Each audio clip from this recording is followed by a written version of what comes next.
আসসালামু আলাইকুম viewers, family kitchen থেকে চলে আসলাম আজকে খুব মজার একটা মিষ্টান্ন রেসিপি নিয়ে। আমি এখানে গাজর দিয়ে একটা মিষ্টান্ন বানাবো, সেটা আমি আপনাদের সাথে শেয়ার করেছি। এখানে আমি 4টা গাজর একটা গ্রেটার মেশিন দিয়ে গ্রেট করে কুচি করে নিয়েছি। তারপরে সেটা ভালো মতো পানিটা আমি ফেলে দিয়ে চিপে তারপরে একটা বাটিতে নিয়ে নিয়েছি আর দিয়ে দিয়েছি 1 বাটি, ছোটো যেরকম বাটি সেই বাটির 1 বাটি নারকেল কোরানো আর চাল ভেজে আমি ব্লেন্ডারে ব্লেন্ড করে রেখেছিলাম, সেই 1 বাটি চাল ভাজার গুঁড়ো।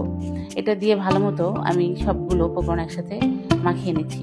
খুব সহজ এবং খুবই কম সময়ের মধ্যে এই মিষ্টান্নটা বানানো যায় যদি ঘরে এইসব উপকরণ থাকে। ঘরে চাল থাকে, দুধ থাকে, চিনি থাকে, আর আমরা তো গাজর আনি। এরপরে আমি এখানে দিয়ে দিলাম 3 টেবিল চামচের মতো গুঁড়ো দুধ দিয়ে সেটাও আমি ভালো মতো মাখিয়ে নিচ্ছি এই গাজর এবং চালের গুঁড়ো আর নারকেলের সাথে। এরপরে দিয়ে দেবো আমি চিনিটা অবশ্য স্বাদ মতো, মিষ্টি যার যার পছন্দ মতো। কেউ অনেকে আছে মিষ্টি একটু কম খায়, আর মিষ্টিটা আসলে ব্যালেন্স করে দিতে হয়।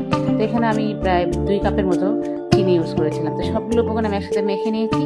তারপরে চলে গেলাম চুলায় একটা পাত্র বসিয়ে তাতে দিয়ে দিয়েছি ঘি, 2 চামচ ঘি দিয়ে তাতে একটু গরম মশলা দিয়েছি, 2 টুকরো দারচিনি আর 2-3টা এলাচ দিয়ে একটু ভেজে নিয়ে তারপরে যে আমি মিষ্টান্নটা বানানোর জন্য যে গাজরটা মেখে রেখেছিলাম সবগুলো উপকরণ একসাথে, সেটা আমি দিয়ে আস্তে আস্তে চুলার আস্তে একদম কমিয়ে দিয়ে এটা আস্তে আস্তে ভাজতে হবে যাতে চিনিটাও গলে যায় আর এটাও গাজরটাও সিদ্ধ হয়।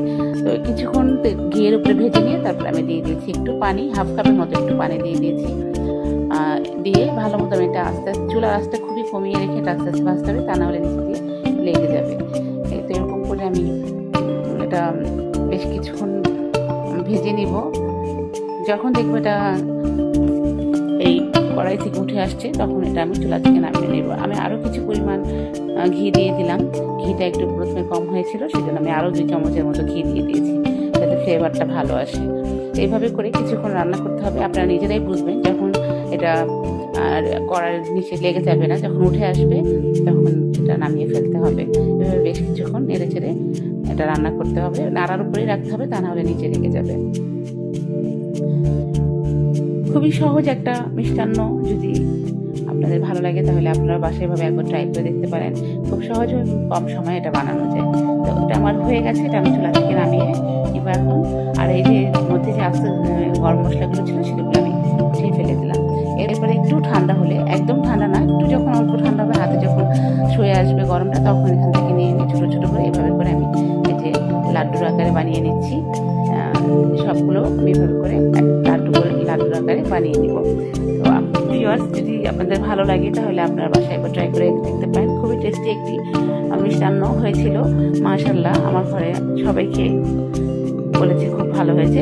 তো হয়ে গেল আমার মজার মিষ্টান্ন। যদি আপনাদের ভালো লাগে তাহলে আপনারা ভিডিওটা দেখবেন। এতক্ষণ আমার সাথে থাকার জন্য অনেক ধন্যবাদ। আসসালামু আলাইকুম।